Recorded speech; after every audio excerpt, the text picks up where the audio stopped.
Saudara, kebenaran firman Tuhan adalah kebenaran yang memerdekakan. Sebab firman Tuhan adalah roh dan kehidupan. Setiap kali ada kebenaran datang dalam hidup saudara, akan memerdekakan saudara. Oleh karena itu, ikuti setiap kebenaran dan bukan hanya mendengar, tapi saudara harus melakukannya, maka saudara akan melihat kemerdekaan, kebahagiaan, dan kesuksesan menyertai hidup saudara, karir saudara, pekerjaan saudara, dan juga pelayanan saudara. Mari dengarkan apa yang disampaikan oleh Pak Wiryo dari tempat ini dan lakukan dengan setia. Bapak Ibu Saudara akan berbahagia. Tuhan Yesus memberkati.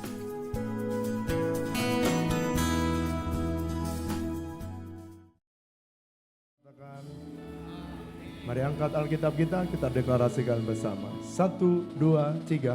Aku percaya firman-Mu berkuasa. Aku percaya firman-Mu dapat mengubah seluruh hidupku. Aku percaya firman ini adalah Tuhan sendiri. Aku siap untuk menerimanya dan melakukannya dalam nama Yesus. Katakan. Baik, sekarang hari ini saudara yang belum punya outline khotbah, saudara bisa mengangkat tangan, maka akan dibagikan, ballpoint juga akan dibagikan. Baik, saya ingin agak cepat sebab tadi saudara lihat anak-anak kita memberi persembahan luar biasa. Bukankah luar biasa? Oke, anak-anak kita, saudara yang punya anak dan punya cucu, mereka dilatih di Kids Club. Bagian yang ke-6 saya beri judul A Confidence Life. Hidup atau living with confidence, sama tuh. Hidup yang percaya diri. Tetapi apa sih Pak yang dimaksudkan dengan confidence? Confidence artinya hidup dengan keyakinan. Hidup dengan keberanian. Hidup dengan rasa aman. Jalan itu rasa aman. Jalan dengan kestabilan. Hidup yang confidence berbeda dengan orang dunia. Orang dunia berkata gini, aku bisa, nah itu, gua bisa, nah itu kesombongan. Tapi confidence yang saya ingin sampaikan pada saudara adalah cara hidup bagaimana supaya saudara berjalan dalam rasa aman, penuh keyakinan, penuh keberanian, dan kestabilan. Nah saudara, John Maxwell berkata begini, satu sikap mental yang positif itu berakar dari dalam kepercayaan diri seseorang yang tenang, yang jelas, dan yang jujur. Dalam bahasa Inggris dikatakan, a good mental attitude is rooted in calm, honest, and clear self-confidence. Jadi kalau seseorang punya self-confidence, dia akan mempunyai very good attitude. Nah, banyak bisnis, banyak pelayanan, banyak ministry yang berhenti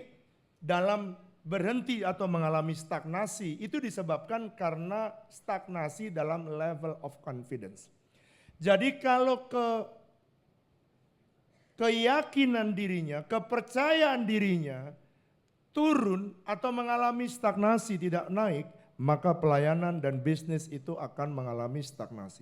Nah, oleh karena ini penting untuk saudara tidak pernah bisa dipercayakan Tuhan perkara-perkara besar kalau saudara tidak memiliki confidence. So, living with confidence atau a confidence living, a confidence life adalah bagian yang penting untuk membangun membangun a great people, membangun orang-orang yang hebat. Pertanyaannya bagaimana caranya Pak?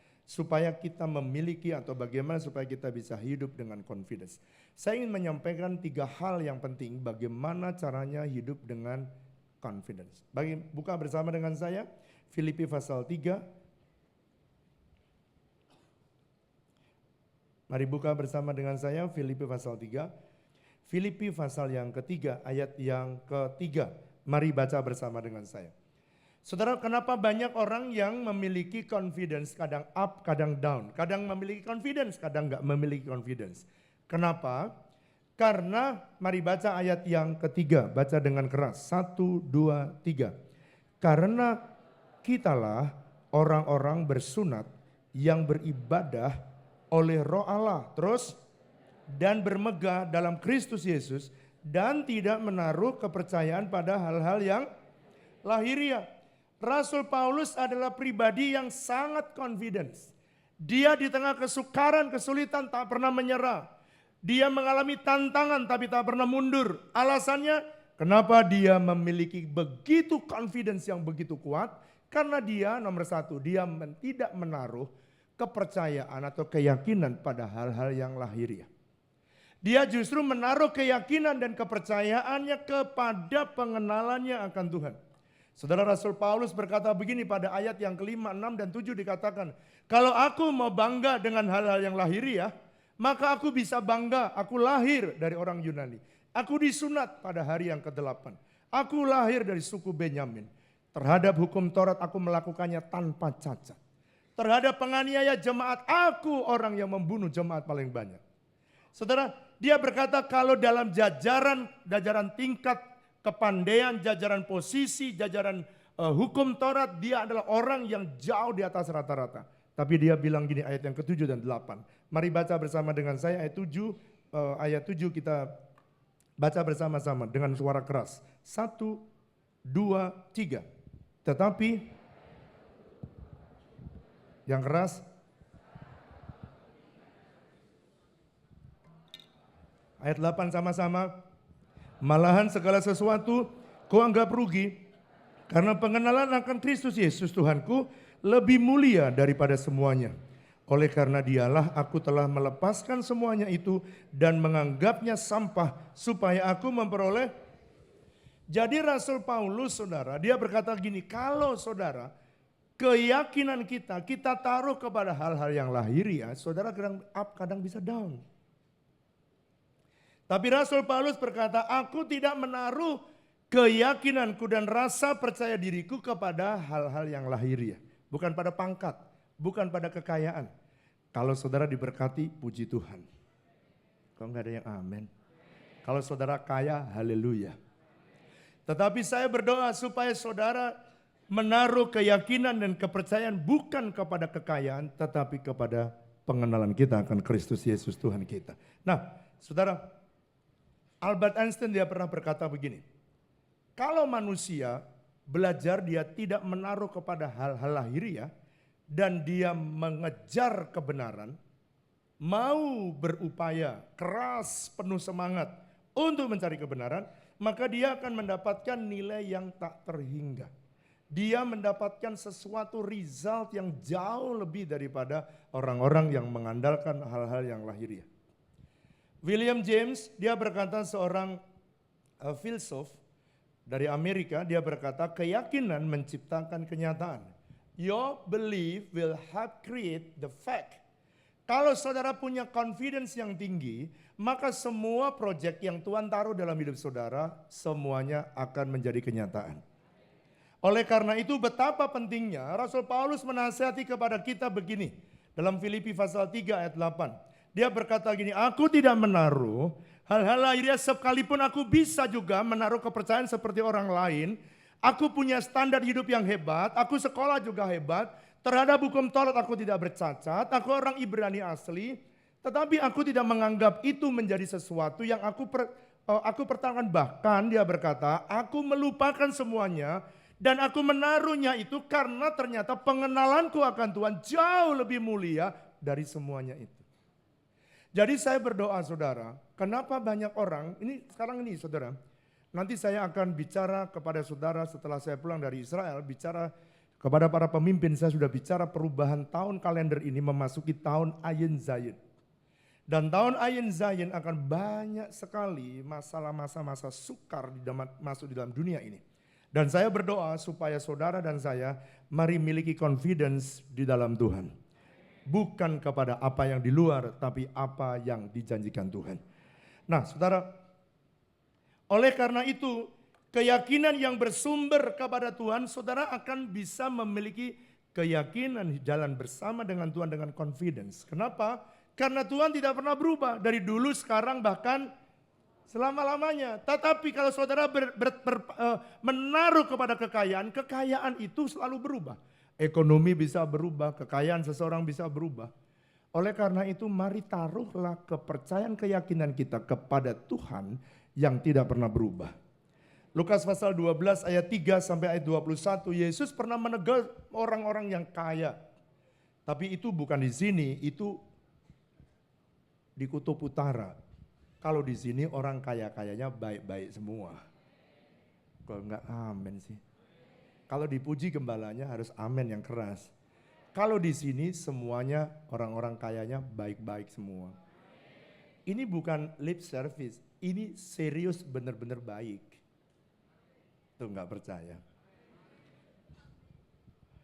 Tapi di Lukas pasal 12 ayat 3 sampai 21, Yesus menegur orang-orang yang kaya dan dengan kalimat kata-kata yang nggak enak. Kamu orang kaya yang bodoh kalau Anda baca perikop itu. Karena dia berkata dengan kekayaannya dia pengen bikin lumbung, lalu semua hartanya ditaruh di dalam lumbung dan dia berkata, "Hai jiwaku, tenanglah, karena semua sudah ada di lumbung berlimpah-limpah." Lalu Tuhan berkata, "Kamu tidak tahu ya besok apa yang terjadi." Saudara, saya tanya, saudara pernah nggak lihat ada orang yang hari ini kaya besok hilang? Ada nggak? Yang keras. Ada nggak saudara lihat hari ini orang punya jabatan dan besok hilang? Ada nggak? Jadi Rasul Paulus dan Tuhan Yesus sama, dia punya nasihat buat kita semua. Jangan Anda taruh, don't you put your trust. Jangan taruh sesuatu yang kepercayaan kepada hal-hal yang lahiriah, tapi taruh keyakinan kita kepada Tuhan saja. Yesus bilang kamu bodoh karena kamu tidak tahu apa yang akan terjadi besok. Saya berdoa saudara, kenapa Yesus menulis itu? Karena dia ingin mengajarkan buat kita hari ini di tengah gelombang. Jangan mengikatkan kita pada hal-hal lahiriah, tapi kepada Tuhan. Saudara pemazmur berkata begini, aku menaruh keyakinan dan kepercayaanku kepada Tuhan dan bukan kepada manusia. Kenapa? Kenapa dia menaruh keyakinannya kepada Tuhan dan bukan kepada manusia? Sebab manusia itu bisa berubah-ubah. Betul apa saudara? Betul apa betul? Betul apa betul? Seorang istri bisa seorang yang lagi pacaran bisa kecewa karena dibohongin oleh laki-laki. Sekarang saya tanya, yang sering bohongin itu laki-laki atau perempuan? Enggak, yang bikin janji gombal biasanya laki-laki atau perempuan? Saya tanya ibu-ibu dulu, ibu-ibu para wanita, yang suka bikin janji gombal laki-laki apa perempuan?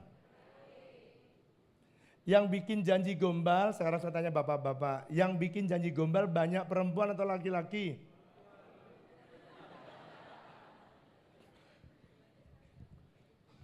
Survei membuktikan, kalau family 100 kan ada survei. Survei membuktikan bahwa banyak laki-laki yang bikin janji gombal. Tetapi saya berdoa, yang di sini adalah orang-orang yang berjanji dan menepati. Saya cerita ya. Kenapa pemazmur punya pengalaman? Dia pernah mengalami hal yang hebat. Dia pernah mengalami kedudukan yang hebat pemazmur. Dan dia berkata begini, aku ngerti namanya susah. Aku menaruh keyakinan kepercayaanku kepada Tuhan. Aku tuh stabil hidup. Tapi kalau aku menaruh kepercayaan pada hal-hal lahiriah, kadang up, kadang down, kadang up, kadang down. Nggak ketahuan lagi, gone with the wind. Saya mau cerita, satu hari waktu Tuhan, saya jarang cerita ini. Karena sudah selesai, saya pikir saya perlu menolong saudara, kalau saudara mengalami pergumulan seperti yang saya hadapi. Waktu Tuhan menyuruh kita membangun rumah Indonesia Sehat, wali kota pada waktu itu menyuruh kita dan memberitahu kepada kita, kalau kamu membangun rumah sakit, maka influence gereja ini akan semakin besar. Wah, kata influence itu masuk di dalam dada saya, di hati saya, karena itu ada bagian daripada salah satu visi gereja kita. Transform the communities, influence the cities. Itu bagian. Lalu kemudian saya mengajak semua jemaat, saudara masih ingat, kita menabur semua. Semua udah menabur sampai di leher, saya masih ingat itu. Lalu kemudian setelah itu, saudara kita mulai start menabur. Dan pada waktu kita menabur, arsitek mulai menggambar. Lalu kemudian salah satunya, saya itu presentasi, saya habis selesai khotbah. Lalu kemudian ada salah satu di rumah seorang konglomerat, lalu konglomerat itu datang kepada saya berkata gini, Pak Pendeta, bolehkah Bapak presentasi rencana rumah Indonesia Sehat supaya kita bisa tahu. Lalu saya panggil karena saya tidak terlalu menguasai, maka saya minta Dr. Bambang presentasi di depan konglomerat ini. Lalu kemudian saudara dipanggil, selesai saya khotbah, dipanggillah sekretaris. Sekretaris dipanggil. Gini ya sekretaris umumnya dia. Tolong Pak Pendeta ini membangun rumah sakit untuk orang miskin. Tolong kamu kawal sampai selesai. Wah saudara. Saudara mendengar kalimat itu, gimana saudara? Kalau saudara jadi gembalamu sekarang nih ya, gimana rasanya mendapatkan janji yang begitu itu? Gimana rasanya? Waduh senang. Saudara pasti dengar pada waktu kita sebelum mulai membangun ini, saudara masih ingat nggak? Dulu saya pernah cerita gini, saudara-saudara, nanti kalau saudara tidak menabur, maka ada konglomerat yang akan menyelesaikan. Saudara masih ingat nggak gitu? Ya. Tapi mari saya ajak kita bangun. Sisanya biar diselesaikan oleh konglomerat. Saudara, ketika saya mulai manggil kontraktor dan menyelesaikan, saudara, tiba-tiba uang kita tuh yang semua, saya masih ingat tuh, kita semua ngasih tuh yang seleher semua. Artinya sudah terbanyak yang kita bisa beri. Saya juga nggak pernah lihat jumlah jemaat, jumlah persembahan. Dulu ya totalnya itu 3,7 miliar. Wah saya pikir saudara itu sudah jadi tuh. Ternyata saudara begitu dipanggil kontraktor hanya jadi sebuah bangunan ini yang saudara lihat. Terus saya bilang gini, Tuhan katanya suruh bikin rumah sakit. Tapi kok cuman jadi kayak gudang begini Tuhan. Saya kemudian mulai bertanya, Tuhan apa yang harus saya lakukan? Lalu kemudian saya ingat, karena dulu pernah saya dijanjikan, maka saya telepon pada sekretarisnya. Bu, kita sudah mulai membangun. Saya berharap dia ingat. Lalu kemudian, oh iya Pak, saya ingat. Bapak pendeta ini, iya ya betul. Saya nanti akan datang Pak. Saudara saya tunggu seminggu tidak datang. 2 minggu tidak datang. Maka saya berkata begini, Tuhan ternyata sia-sia ya menaruh harap kepada manusia. Saudara, pada saat seperti itu, tadinya saya pikir ya sudah, saya belajar saja taat. Saya kalau tahu ternyata membangun rumah sakit itu duitnya banyak, mungkin kita nggak bangun saudara. Tapi karena saya tidak tahu ya saya nurut aja. Bangun duitnya cuma jadi kayak begini. Lalu kemudian saya panggil panitia. Begini ya, tolong kamu kasih pagar. Pagar bikin seng supaya kita bisa berhenti. Lalu panitia yang tanya, Pak emang kenapa harus berhenti? Kok kenapa? Duit habis kok kenapa? Ya harusnya ngerti dong duitnya habis. Kenapa? Tapi saudara, sebagai gembala, saya bilang kasih waktu ya sebulan, kamu masih ada nih uang sebulan, beresin sebulan, lalu kita tutup, kita gembok. Saya tidak lagi berharap, saya ngerti pengalaman pemazmur itu. Aku tidak mau berharap kepada manusia, aku hanya berharap kepada Tuhan. Aku tidak mau berharap kepada manusia. Sebab sampai hari ini pun konglomerat yang berjanji menyelesaikan. Tapi jangan ngomong-ngomong ya. 1 rupiah pun tidak datang saudara.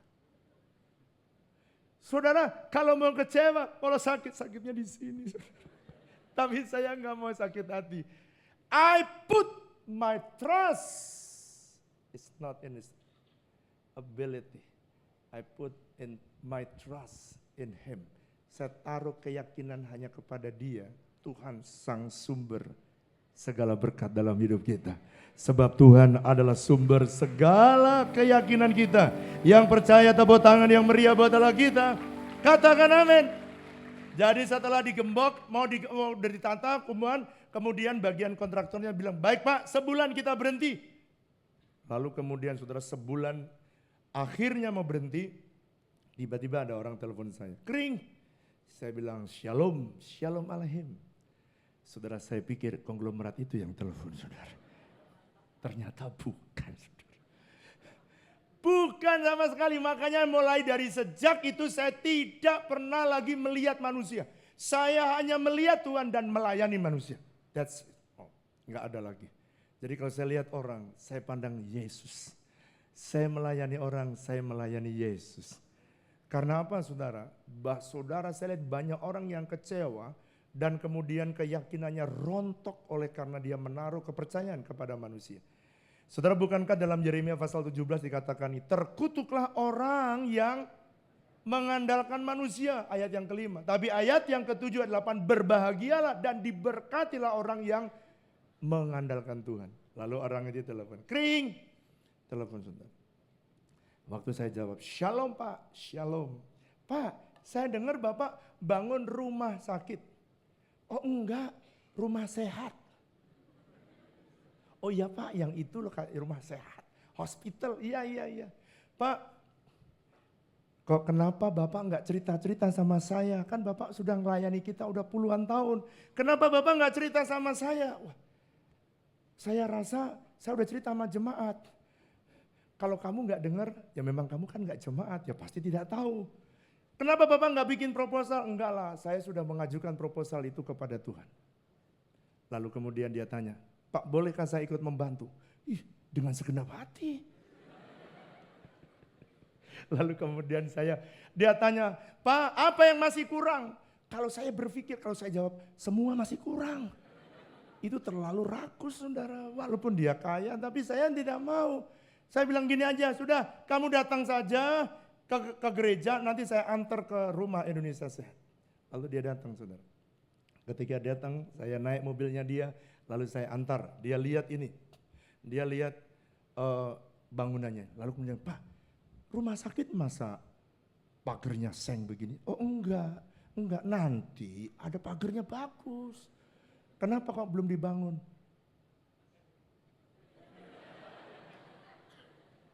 Saya enggak jawab, lalu dia tanya, udah ada duitnya belum?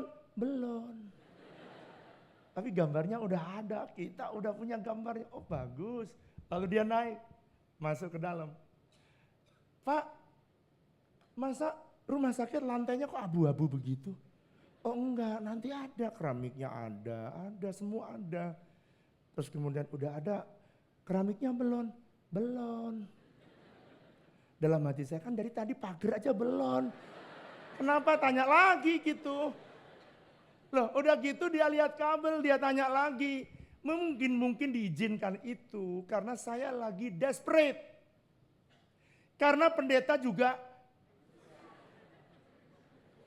manusia. Lagi tengah desperate, Tuhan sengaja menanyakan itu melalui orang yang tadi. Lalu kemudian saudara, singkat cerita dia tanya, ini kabel untuk apa Pak kabel nongol-nongol ini? Ini nanti ada AC-nya di sini, di situ, di sini, semua nih. Semua lantai 1, lantai 2, lantai itu ada AC-nya. AC-nya udah ada belum? Belum. Dari tadi kan kamu udah tanya, belum semua. Lalu dia tanya, kenapa ada kabel? Saya bilang gini, saya taruh kabel ini supaya bisa dilihat oleh Tuhan bahwa disinilah letak AC. Kabel itu adalah langkah iman, mempercaya bahwa Tuhan akan kasih AC di situ. Jadi kalau kau pengen mobil, belum bisa beli mobil, beli lapnya dulu. Gak apa-apa, beli lap, terus tulisin apa? Innova, gulung-gulung, Innova, lapnya dulu. Lalu kemudian, ini serius. Saya taruh itu, lalu kemudian dia masuk, dia lihat. Pak itu lubang di tengah itu. Pak itu lubang apa? Kelihatan gak lubangnya? Lubang itu. Di lubang itu dia tanya, itu lubang apa? Saya bilang ini lubang lift. Ini lift pengunjung, ini lift pasien. Yang pasien yang gede, ini pengunjung yang kecil. Lalu dia tanya, Pak liftnya sudah ada apa belum? Saya bilang kamu kan tadi dari pagar udah tanya belum semua. Pagar aja nggak ada apalagi lift. Lalu kemudian dia pulang, naik dari atas, dia turun. Kemudian dia bilang ini, Pak saya ini sebenarnya sudah lama banyak proposal di meja saya. Saya sudah simpan uang Pak, dari perusahaan kita punya dana yang kita sisihkan, dana CSR. Untuk membantu proyek-proyek orang-orang untuk kemanusiaan. Tapi saya belum tergerak dengan proposal itu. Dan saya lagi bergumul. Saya berdoa sebabnya anak Tuhan. Kemana Tuhan saya harus membuang uang ini? Dalam hati saya. Ada juga orang kesulitan membuang uang, saudara. Di hati saya, aduh Tuhan. Mbok ketemuin aku orang yang kayak begini banyak lah Tuhan. Yang sulit membuang uangnya. Kebanyakan orang mencari uang yang sulit. Bukan membuang. Coba tanya kanan kiri, kamu sulit apa? Membuang atau mencari gitu, coba tanya. Tanya baik-baik, kamu sulit mencari apa membuang? Kalau ada yang sulit membuang, temui gembalamu. Lalu kemudian saudara dia naik, dia nyuruh saya naik di mobilnya dia. Lalu saya tanya gini, apa sih yang kamu lakukan? Pak gini aja Pak, pagar saya ambil, lantai saya ambil, AC saya ambil, lantai 1, lantai 2, lantai 3, saya ambil. Terus saya tanya gini, kalau ambil semua orang juga bisa, saya ambil, semua bisa. Kemarin kemarin bulan lalu ada orang saya ambil Pak, saya ambil. Ternyata PHP saudara. Jadi saya tanya sama dia terus terang, karena dia pernah saya muridkan. Walaupun dia pengusaha hebat, tapi pernah saya muridkan. Saya pernah memuridkan banker-banker dan pengusaha-pengusaha ketika saya masih muda. Sekarang juga masih muda sih saudara. Waktu saya masih bujangan lah. Bukan, udah menikah ya? Oh, sudah menikah saudara. Lalu kemudian ketika saya tanya sama dia, tiba-tiba dia bilang gini, Pak, tapi ketika saya lihat, ini Pak, saya lihat gedung ini Pak, hati saya tiba-tiba dapat jawaban. Disinilah kamu harus membuang uangmu. Lalu dia cerita waktu dia ngomong begitu, hati saya bilang, yes. Lalu saya nggak ngomong begitu di hati aja saudara, yes. Lalu saya bilang gini, kamu serius? Oh serius Pak, sebab saya ini sudah menyiapkan ini sudah lama, serius. Pada waktu saya mendengar itu, saya tanya gini, kamu akan transfer dengan segera atau tahun depan? Dia bilang gini, Pak lanjutkan proyeknya Pak, saya akan transfer segera. Saudara tahu, saya panggillah panitia pembangunan itu. Pada waktu itu SBY sedang tahap kedua, dia punya tagline lanjutkan. Saudara masih ingat nggak dulu? Lanjutkan. Kalau JK itu lebih cepat, lebih baik. Kalau SBY lanjutkan. Maka saya panggil saudara pada waktu itu semua panitia duduk. Saudara-saudara, kemarin saya bilang seminggu lagi tutup, tapi kali ini lanjutkan. Terus dia bilang ini, lanjutkan Pak, serius. Bener Pak, bener. Cius. Kerjain. Wah saudara dibelah lagi, kerja lagi saudara. Dan akhirnya singkat cerita, jadilah Rumah Indonesia Sehat. Tepuk tangan yang meriah buat Allah kita. Kenapa bisa jadi? Perhatikan ini baik-baik. Karena ternyata ada orang-orang setelah saya cerita itu, ada orang-orang di jemaat yang bangkit. Dia bilang gini, Pak, kalau orang lain bisa menabur, aku tidak mau ketinggalan. Wow, saudara saya masih ingat. Ada satu orang, waktu itu saya bikin 3D, tapi ini sudah foto, ini sudah jadi. 3D-nya kayak begini. Lalu ada orang yang datang kepada saya. Boleh Pak Jerry, saya suruh dia bersaksi. Untung konglomerat nggak jadi saudara. Nanti saya jelaskan kenapa konglomerat tidak jadi.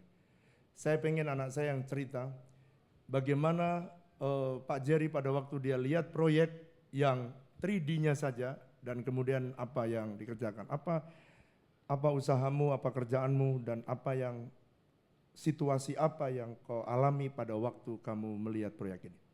Terima kasih. Shalom Bapak Ibu. Usaha saya adalah usaha marmer. Saya mengerjakan marmer, ya waktu itu supply juga. Jadi sebenarnya pada saat itu saya dalam pergumulan keuangan yang sangat hebat. Kenapa? Di mana saat itu proyek lagi sepi. Terus utang-utang perusahaan juga lagi banyak. Terus mobil pribadi, rumah pribadi saya juga sedang kredit. Sampaikan saya sering datangin debt collector saudara. Oh didatengin debt collector? Ya itu sangat situasi yang sangat tidak enak dan sangat debt stres. collectornya orang Kristen atau orang nggak Kristen? Saya nggak tanya tuh Pak. Terus? Oke. Lantas pada suatu ketika pada ibadah seperti ini, Pak Gembala mengumumkan akan membangun rumah sakit. Rumah sehat ya Pak ya? Ya, rumah sehat. Ya, oke. Lalu saya lihat di gambar 3D-nya ditampilkan di layar seperti ini. Saya lihat di lobinya akan dipasang marmer, lantai juga marmer, tapi masih dalam bentuk gambar arsitek. Lantas pada suatu pertemuan, ya waktu itu saya ketemu Pak Gembala, saya tanya dengan serius, Pak, ini memang mau pasang marmer beneran? Gitu. Saya jawab, ya. Ya betul. Jadi ya, oke, saya bilang. Padahal saudara, pada saat itu saya sedang dalam pergumulan. Saya pikir, dan saya juga runding dengan istri juga bilang, kita ini berani-beranian ya bilang mau nabur. Itu kan bukan uang kecil, itu uang ratusan juta loh. Padahal kita dalam kondisi yang sangat stres, sangat susah pada saat itu. Jadi kami tetap jalankan, karena saya percaya bahwa Tuhan pasti bantu. Karena saya percaya Tuhan pernah bilang bahwa Tuhan akan menyediakan benih-benih akan kita tabur. Bahkan Tuhan akan melipat gandakan. Itu saya yakin itu, saudara-saudara. Jadi saya tetap berjalan, lantas saya melakukan langkah iman yang pertama dengan cara mengirim sampel dinding 1 lembar, lantai 1 lembar ke proyek langsung. Nah, pada saat itu saudara, Tuhan mulai menolong kami. Tuhan mulai memulihkan kami dengan mendatangkan customer-customer baru, mendatangkan customer-customer lama. Lalu Tuhan memberikan proyek-proyek yang sangat menguntungkan kami.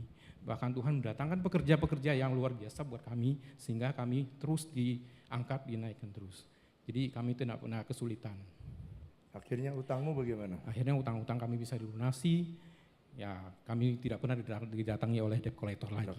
Tepuk tangan saudara buat Allah. Setelah kamu diberkati dengan hutang-hutangmu lunas, apa yang membuat kau shock?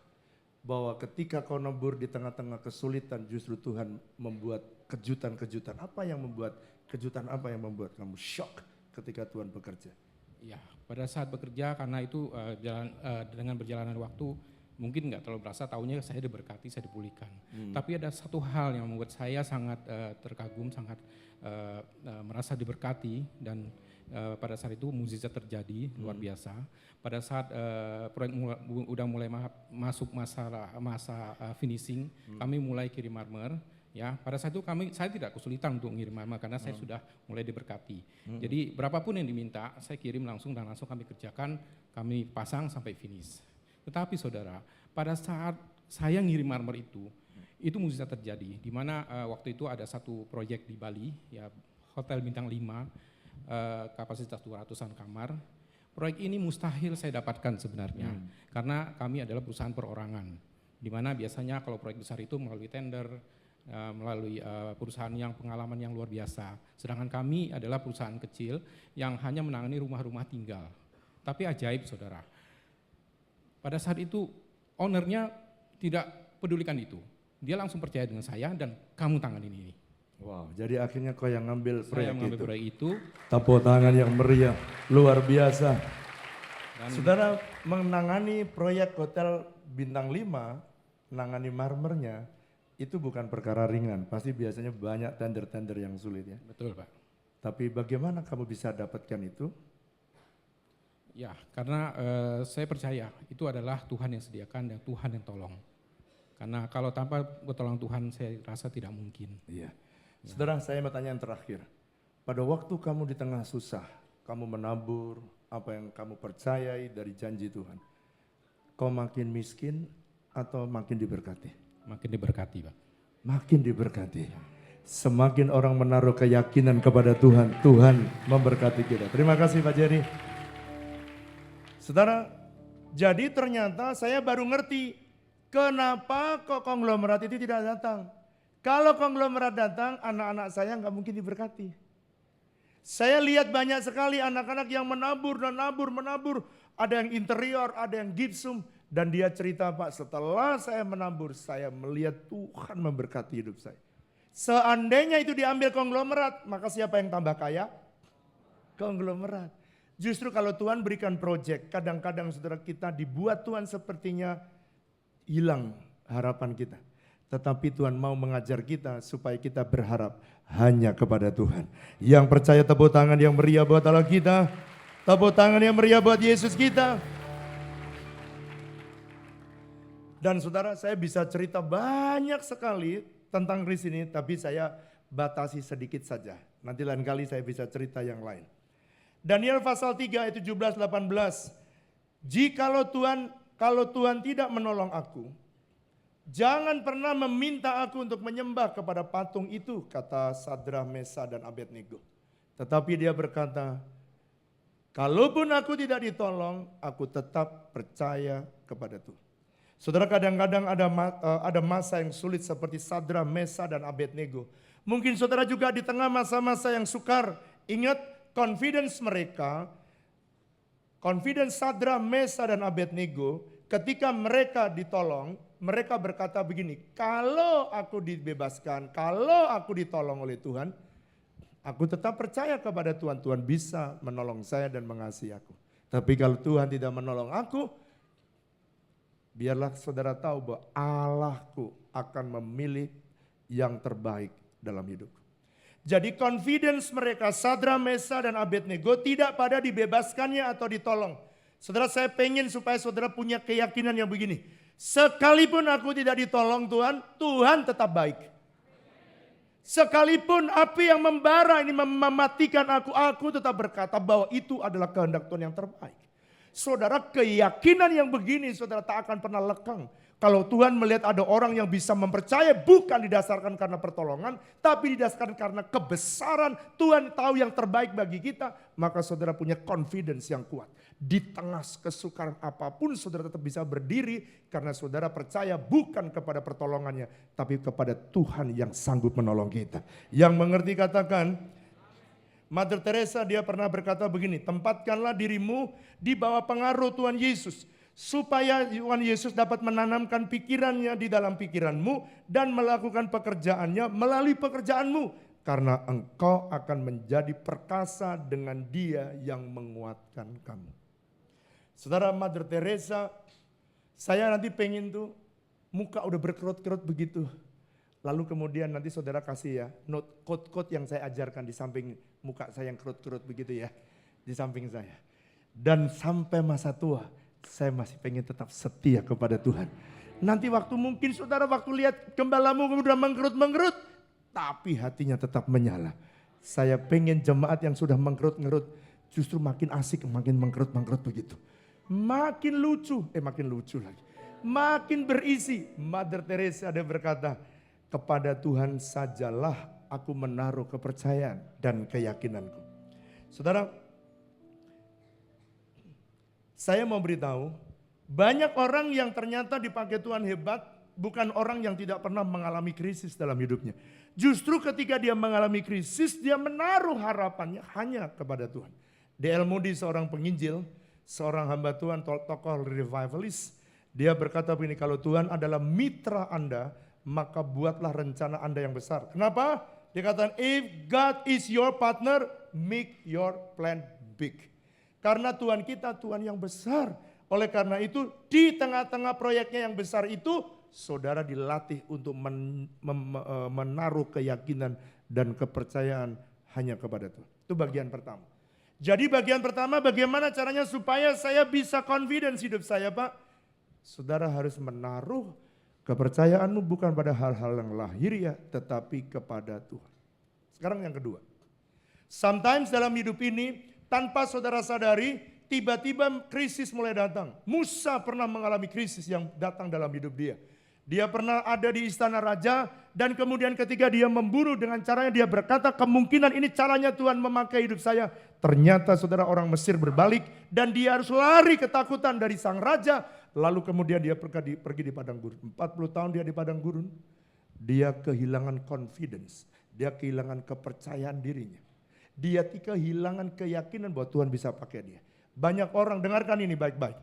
Banyak orang sometimes dia kehilangan confidence untuk bisa melanjutkan hidupnya.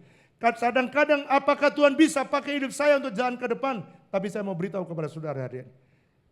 Yang kedua, ketika confidence saudara lagi drop, ketika keyakinan saudara lagi drop, Tuhan akan menginisiasi bagaimana supaya confidence-mu naik dengan cara Tuhan berjumpa dengan saudara. Dan perjumpaan Tuhan dengan saudara itu membuat saudara memiliki confidence kembali.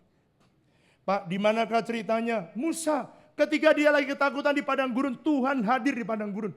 Waktu di plaza Firaun, dia nggak datang. Justru ketika ada di padang gurun, dia melihat Tuhan menampakkan diri. Jadi kalau gitu, Musa percaya bukan kepada tongkatnya. Waktu Tuhan menampakkan diri, Tuhan tanya gini, Musa, kamu pergi kepada Firaun. Beritahukan kamu menjadi alat kepanjangan mulutku. Dia bilang, Tuhan, aku nggak petah bicara. Aku nggak bisa Tuhan bicara. Lalu kemudian Tuhan berkata, Musa, dipanggil, Mus. Musa manggilnya gimana? Mus. Waktu Musa dipanggil, dia bilang, apa yang di tanganmu? Tongkat Tuhan, lepaskan jadi ular. Tangkap lagi jadi tongkat, lepas jadi ular. Wah, Musa mulai percaya. Lalu kemudian ketika dia membelah dengan tongkatnya, dia bisa membelah laut.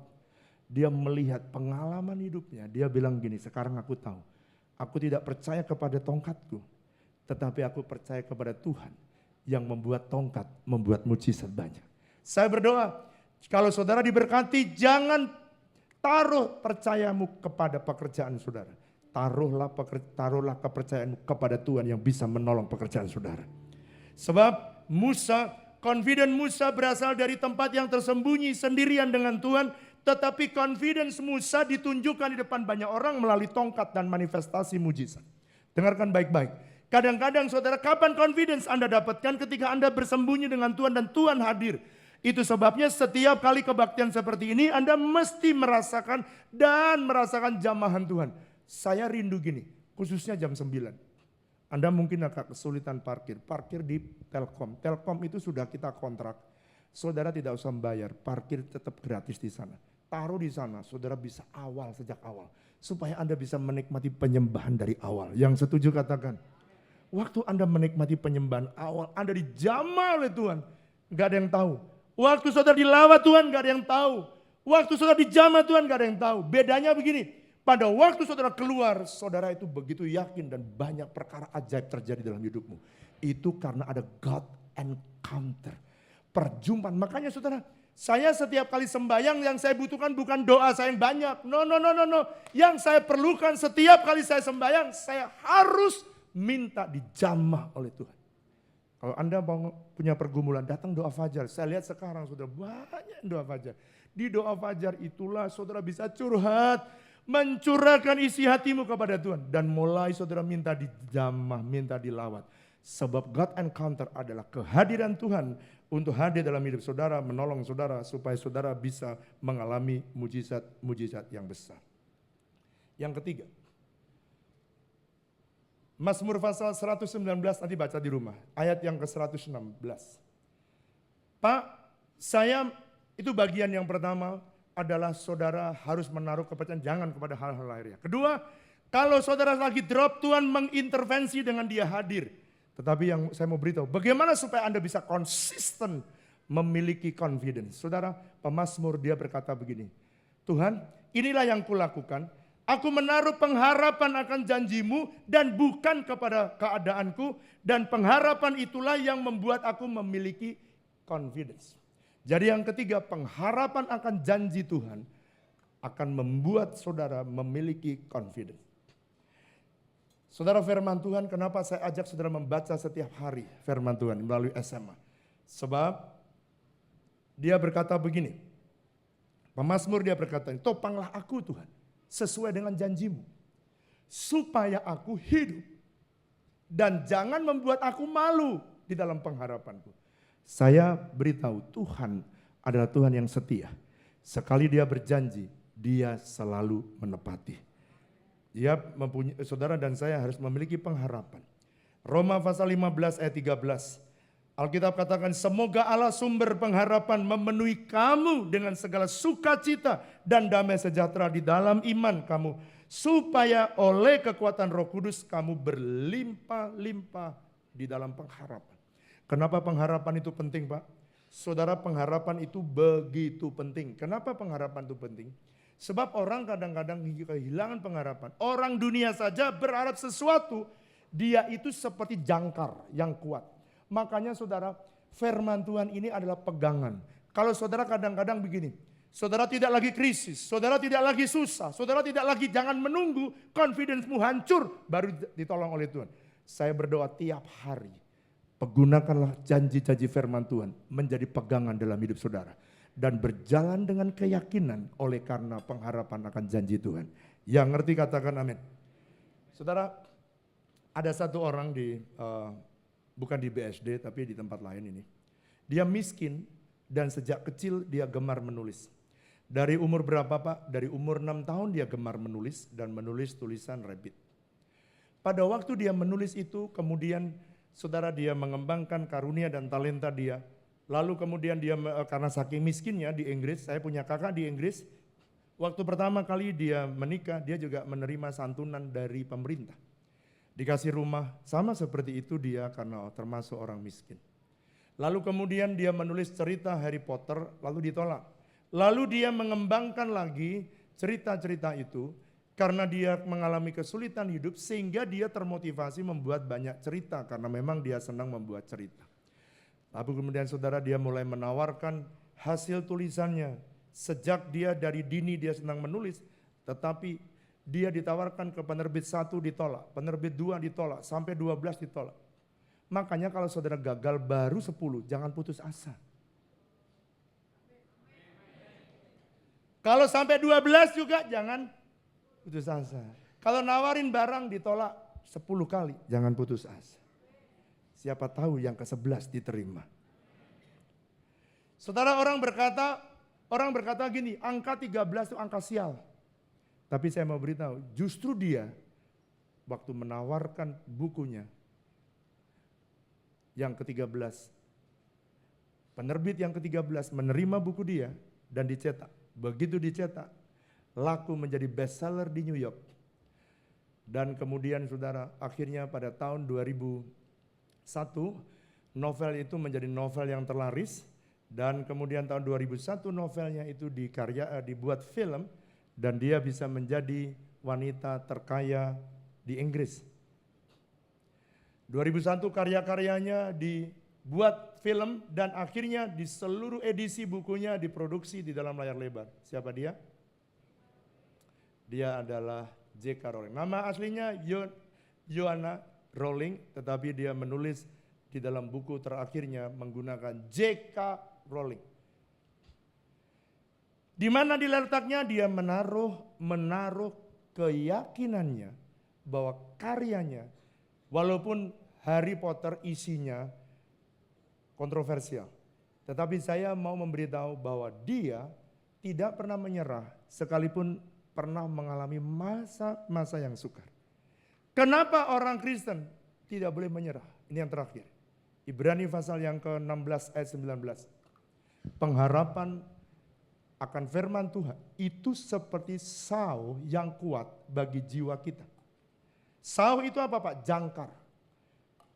Jadi pengharapan itu adalah sau yang kuat bagi jiwa kita. Yang telah dilabuhkan sampai ke belakang tabir. Artinya saudara kalau saudara menambatkan keyakinanmu kepada pengharapan akan firman-Nya, maka firman-Nya pengharapan itu akan menjadi sau yang kuat. Satu hari semua janji Tuhan akan jadi kenyataan. Mari kita bangkit berdiri. Kita datang kepada Tuhan dan saudara berkata, tidak ada seorang pun yang bisa tahu masa depan. Hanya Yesus yang tahu. Saudara, lagu ini saya buat ketika saya di tengah-tengah frustasi. Di tengah-tengah saya tidak mengerti. Dan di tengah seperti itulah saya bilang begini, Tuhan, tidak ada seorang pun yang tahu. Hanya Kau yang bisa tahu masa depanku. Kalau ada kejadian-kejadian yang menyakiti hatiku, menyakitkan aku tahu semua Kau izinkan untuk kebaikanku. Saya berdoa, mari katakan lagu ini sebagai langkah berkata Tuhan, Engkau yang lebih tahu.